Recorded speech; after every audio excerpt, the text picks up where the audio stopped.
मैं चेतराम मीना, सहायक आचार्य, राजकीय महाविद्यालय करौली,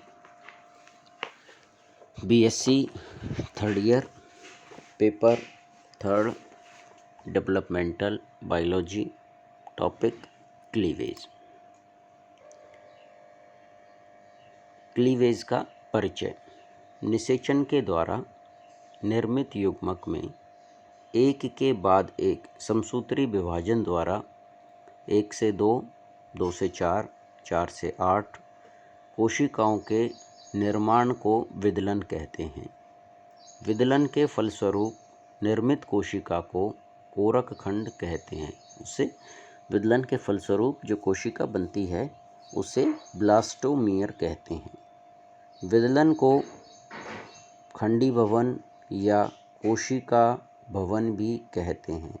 सेगमेंटेशन या सेलुलेशन भी कहा जाता है। सर्वप्रथम स्वामरडैम 1738 ने मेंढक के अंडे में प्रथम विदलन का परीक्षण किया। 1780 में स्पेलोंजी ने टोड के अंडे के प्रथम 2 विदलनों का अध्ययन किया। प्रीवोस्ट व ड्यूमास ने मेंढक के अंडे के विदलन का विस्तृत अध्ययन किया। मेंढक के अंडे में 37,000 कोशिकाओं का निर्माण 43 घंटे के विदलन द्वारा होता है।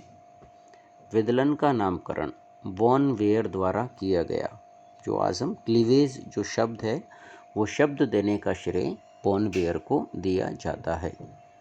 विदलन के प्रमुख लक्षण।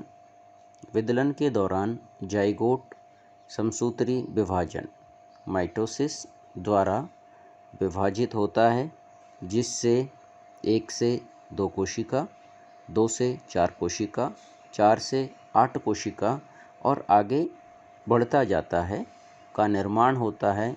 उन्हें ब्लास्टोमियर कहते हैं।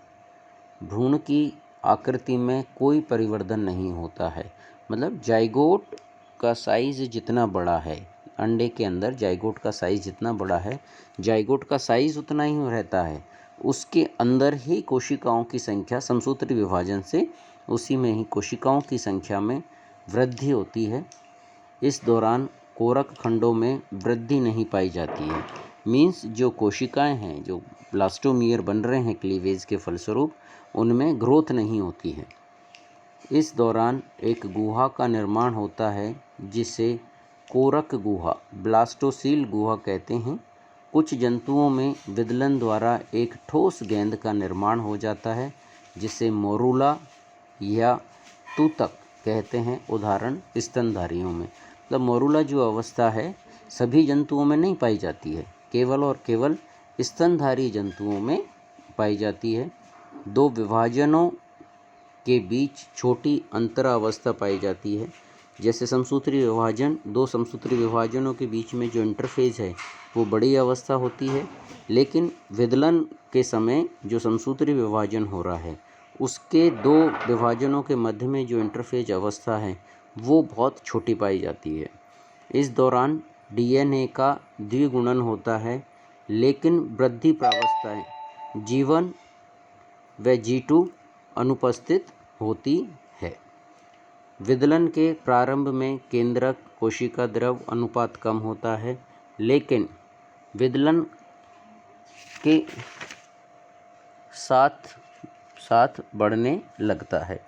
अंत में शरीर की दैहिक कोशिकाओं के बराबर हो जाता है। संग्रहित खाद्य पदार्थों को सक्रिय कोशिका द्रव में बदला जाता है। सक्रिय कोशिका द्रव पदार्थों द्वारा केंद्रीय पदार्थ जैसे डीएनए, आरएनए व प्रोटीन का निर्माण करते हैं। प्रारंभ में विदलन तुल्यकालिक होता है। इसमें विभिन्न कोरक खंडों में साथ साथ विभाजन होता है। इसके बाद विदलन अनियमित हो जाता है। विदलन दर पर पीतक की मात्रा व वितरण का प्रभाव पड़ता है।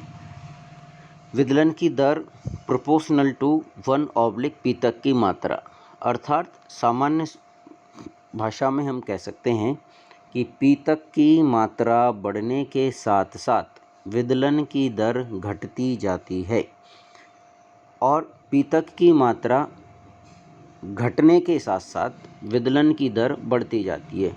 अर्थात जो अपीतकी अंडे हैं उनमें विदलन की दर अधिक पाई जाती है और जो अतिपीतकी अंडे हैं उसमें विदलन की दर कम पाई जाती है। ऑक्सीजन की कमी व कार्बन डाइऑक्साइड की अधिकता से विदलन दर मंद हो जाता है। मतलब विदलन की जो गति है वो ऑक्सीजन की कमी होने से और CO2 की अधिकता होने से भी कम हो जाता है।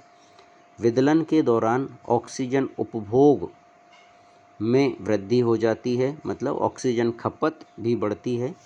विदलन के दौरान प्रोटीन, ट्यूबुलिन एवं राइबोन्यूक्लियोटाइडेज रिएक्टेज का संश्लेषण होता है। ट्यूबुलिन प्रोटीन द्वारा विभाजन के लिए आवश्यक सूक्ष्म नलिकाओं का संश्लेषण होता है।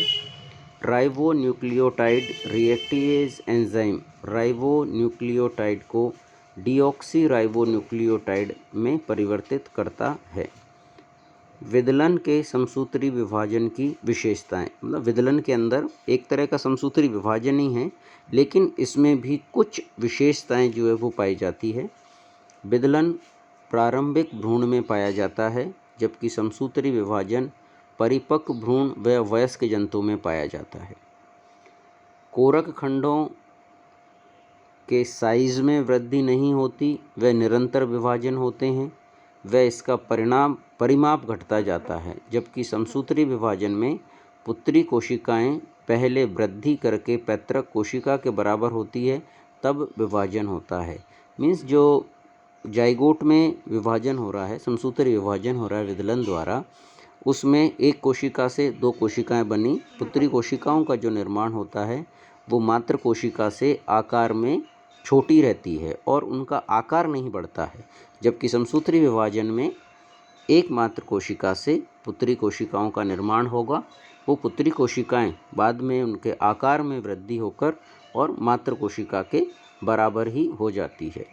विदलन में अंतरा अवस्था अल्पकाल की होती है व इसमें G1 व G2 अवस्था गैप 1 व गैप 2 अवस्था अनुपस्थित होती है, जबकि समसूत्री विभाजन में G1 गैप 1 अवस्था, G2 गैप 2 अवस्था व S संश्लेषण अवस्थाएं, तीनों अवस्थाएं जो है वो पाई जाती है।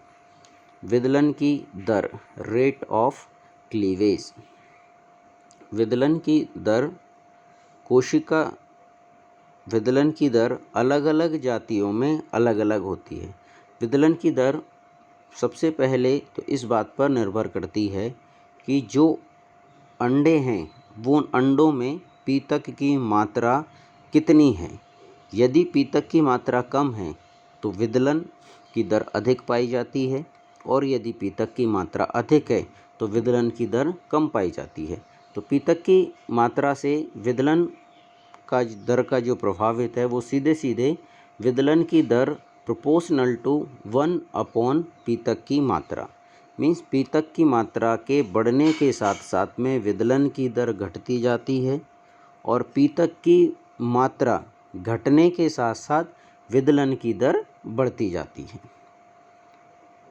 विदलन की दर कोशिका द्रव द्वारा निर्धारित होती है न कि केंद्रक के द्वारा। मतलब कोशिका द्रव एग के अंदर, अंडाणु के अंदर जो है वो कितना कोशिका द्रव भरा हुआ है उस पर निर्भर करती है। यदि ज़्यादा कोशिका द्रव है तो विदलन कम होगा, कम है तो विदलन अधिक होगा।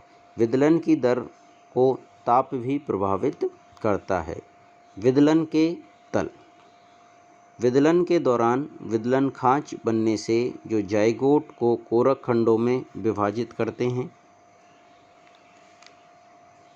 विदलन खाँच जाइगोट को विभिन्न कोणों एवं तलों में विभाजित कर देता है। विदलन की तल निम्न प्रकार की होती है। सबसे नंबर 1 है रेखांशित तल या मेरीडियोनल तल। जब विदलन खाँच सक्रिय ध्रुव से अक्रिय ध्रुव BP की ओर केंद्र से होकर गुजरता है तो उसे रेखांशित या मेरिडोनियल तल कहते हैं। उदाहरण के लिए मेंढक का 1 व सेकंड खांच जो विदलन है वो मेरिडोनियल प्रकार का होता है।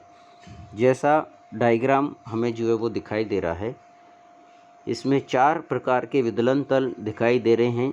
जैसे ऊपर से नीचे बिल्कुल मध्य भाग से, जिसे हम कह रहे हैं एम मेरिडोनियल, उसके बगल में वी वर्टिकल प्लेट्स, उसके बाद में लेफ़्ट से राइट या राइट से लेफ़्ट, जो मध्य में ई हमें दिखाई दे रहा है इक्वेटोरियल प्लेन, और इक्वेटोरियल प्लेन के ऊपर और नीचे जो एल लाइन हमें जो है वो दिखाई दे रही है वो हो गया लॉन्गिट्यूडनल प्लेट। अब ये जो विदलन के तल हैं, इस डायग्राम में हम एक प्रकार से इसको एग मान लेते हैं, और एग में यदि ऊपर और नीचे, ऊपर सक्रिय ध्रुव नीचे अक्रिय ध्रुव, यदि ध्रुव के आर पार लगभग मध्य से काटना मेरिडोनियल, एग को 2 बराबर भागों में ना बांटकर मध्य के आसपास से जो है वो काटना वर्टिकल, लेफ़्ट से राइट या राइट से लेफ़्ट जो है वो बिल्कुल एग को मध्य में काटना इक्वेटोरियल, और लेफ़्ट टू राइट या राइट टू लेफ़्ट जो है काटना, लेकिन एग को 2 बराबर भागों में विभाजित नहीं करना लॉन्गिट्यूडनल तल होता है। तो इस तरह से विदलन के 4 तल में उसको विभाजित करते हैं। नंबर 2 है उदग्र या वर्टिकल तल। यदि विदलन खांच सक्रिय ध्रुव से अक्रिय ध्रुव की ओर केंद्र बिंदु से हटकर गुजरता है तो उसे वर्टिकल तल कहते हैं। मेरिडोनियल बिल्कुल मध्य से गुजरता है, वर्टिकल मेरिडोनियल तल के अगल बगल से गुजरता है। उदाहरण के लिए मेंढक का 4th विदलन खांच। नंबर 3 है विषुवतीय या इक्वेटोरियल प्लेन। यह विदलन खांच अनुप्रस्थ होती है।